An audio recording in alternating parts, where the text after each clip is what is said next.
Where are we going live at? Everywhere. We're going everywhere this morning. So we're talking about dealing with judgment in everyday life, dealing with judgment in career, dealing with judgment with family, dealing with judgment with friends, dealing judgment with yourself.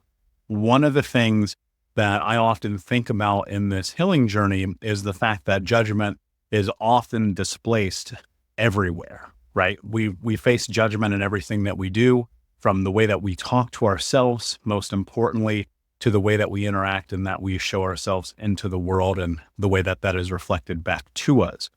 One of the most difficult parts about dealing with judgment is that we often look at the judgments that people cast upon us and we take those for face value. And I'll tell you this, I don't know that necessarily people are always wrong in our judgments and in their judgments of us, because sometimes there's some truth, but very often, a lot of times they're just taking what they have inward and putting it outward. And I think about how life is often reciprocated by the way that we think about ourselves in the world. If you think to yourself, I'm successful, I'm capable, I'm strong, then in reality, that'll be true. But if you don't, then in reality, that also will be true. And one of the things about judgment, and I'll tell you this just to keep it real with you, people are judging you anyway. Like people right now today, they're judging you. They're judging you. They're looking at the way you dress, how you walk, how you talk, the words that come out of your mouth, the way you look. They're judging you because, you're tattooed head to toe. They're judging you because of the accent that you have. They're judging you because of your skin tone. They're judging you because of everything. And here's the thing that people don't want to talk about in this that I think is very important, is that we are often, as the judgees, judging back. If you think about it, how often are you judging people on a daily basis? How often, when you cross paths with someone, you judge what they're wearing or how they're dressed or the car that they get out of or the groceries on the lane in front of you before you check out? I can't believe that they would buy that, right? How many times have you had that moment? I can't believe that they would buy that. Oh, Jesus, I would never do that. And then suddenly now you're also playing that role of judger in this process. And I think that in part it's human nature. I don't know how we particularly get away from it. I don't know that that is in the cards for us as this species that is predicated on judgment, not necessarily to be callous or crude or unkind, but at some deep down molecular human level, judgment is a form of survival for us. We have to be able to look at and assess the situations and especially people for safety. Are we safe right now? Are we safe right now? If we look at this person coming across the street and they're carrying a machete, we're probably not safe. We need to be able to judge and evaluate that situation. We need to look at that and say, okay, actually in this moment, I'm not actually that safe. I don't feel like I'm protected. Judgment can be this beautiful thing that can also protect you, but also destroy everything around you. And so we think about that. What I often come to when I'm dealing with whether I'm being judgmental or someone is judging me is to sit with it and pause and just go, acknowledge. Yeah, okay, that happened. I was judging or I was judged. Fine, great. But here's where it gets interesting. What does that have to do with what I'm trying to accomplish in my life? What does that have to do with how I talk to myself? What does that have to do with how I show up in the world? And if we leverage other people's judgments to keep us down, then we certainly will stay there. And I'm not saying that there's not a little bit of truth in judgment, because sometimes there are. I wish when I go back and I look at my 20s, I wish that I would have had one of my friends be like, dude, you are so overweight, you're going to die by the time you're 30 years old. Instead of my body rejecting myself, rejecting me, I should say, and getting very sick and forcing me into a situation where I was required to lose weight, right? I could have used that judgment in that moment, as opposed to me outwardly judging everyone and everything and saying, no, you guys just don't get it. This is who I am. And part of that is also we have to be able to sit within the scope and the framework of acknowledging, we might need to create some change in our life. And sometimes that comes from a third party. And I know that can be difficult to hear because we come from this world and society that says we should all be kind to each other. We should never judge each other. We should always let each other exist. But I'll be honest with you, I don't think that works, because then you end up in this situation where you're spending your life hiding from the reality of the truth of the circumstances that you've created. Think about what's happening in all the social movements in the world right now. Without someone casting judgment and saying this isn't right, things probably wouldn't change. If someone didn't look at the scenario in the world and go, this isn't how it should be, things probably wouldn't change. And we're told, no, be kind. You can be kind and still speak the truth. And I think often in judgment, there is truth. But now, what do? This is where it gets interesting, right? Because I'm going to take you to both sides. There's a juxtaposition of this. What do you do when that judgment is not kind, when that judgment is hurtful, when that judgment is berating you, when that judgment is your mom, your dad, your partner, your cousin, your friend, your coworker, yourself? What do you do? I think first and foremost, you have to ask yourself, is in the environment that you're in the moment, conducive and supportive of what it is that you want, need, and desire as a human being in alignment with your values, your wants, your needs, your interests, and your boundaries? That's the first thing. Like some of you guys don't have values, and you really need to sit down and go through that and figure out who you are and what your values are about. And everything in life filters through your values.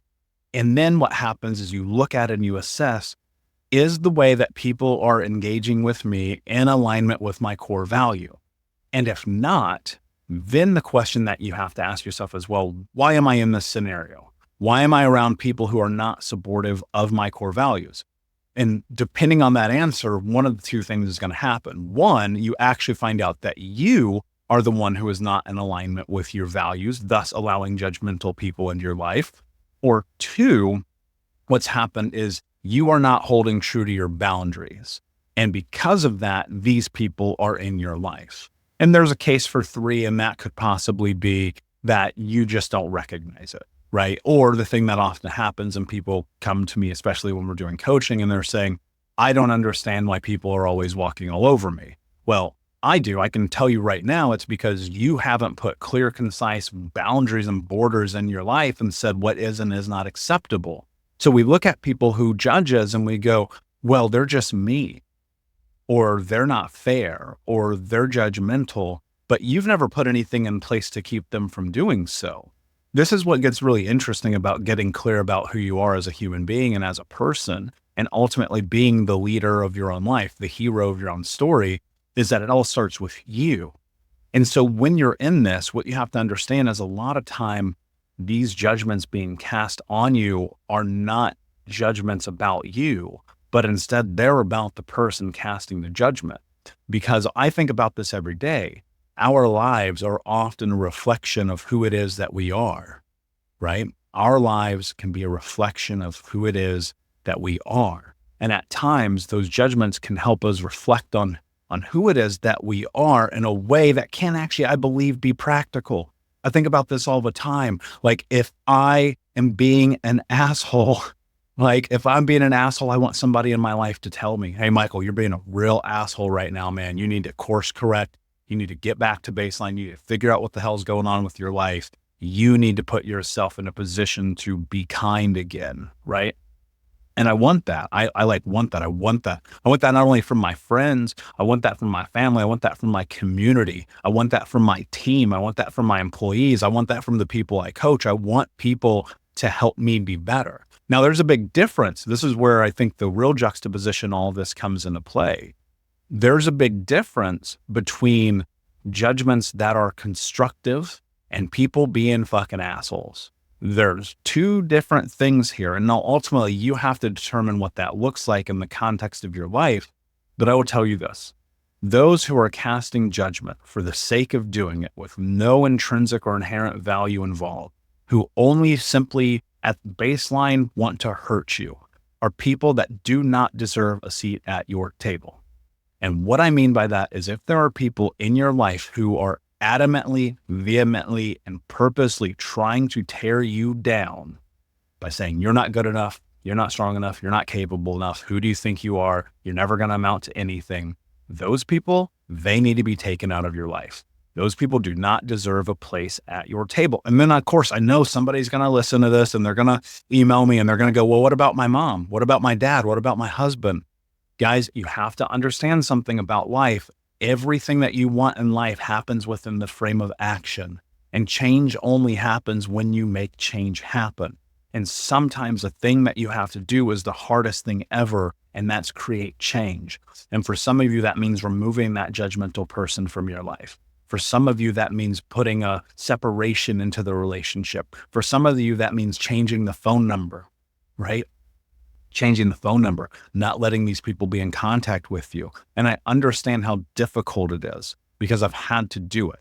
And many people have to do it. But ultimately, you have to ask yourself, what are you willing to do to have the life that you want to have? People are going to judge you regardless. It doesn't matter. Like at the end of the day, I think about it all the time. People are going to judge you. It's the hard truth of being a human being. And there's arguments you could say that maybe we need to toughen up a little bit. Fine, whatever. Doesn't matter to me. What matters to me is the most important thing. And that is, even if you are being judged, you do not stop moving forward and creating the life that you want to have. Because ultimately, the people that judge you, they don't live for you. They don't breathe for you. They don't love for you. They don't create your life. They don't take care of your bills. They don't take care of your body. They don't take care of your mental health. And yes, they're going to judge you because guess what? They already are. And so you have a decision to make. You can let that judgment be the thing, be the catalyst in the way of the life that you want to have. Or you can say, you know what? Let you judge. I will let you judge. Go and enjoy your judgment and watch the life that I live. So my friends, that's all I got for you today. I hope that you have an amazing day. Please, of course, if you ever need help, reach out to me. I'm on Instagram at Michael Unbroken. We start coaching sessions monthly at healtraumacoach.com. And you can find me everywhere on the Michael Unbroken podcast. So have an amazing day, my friends. And until next time, be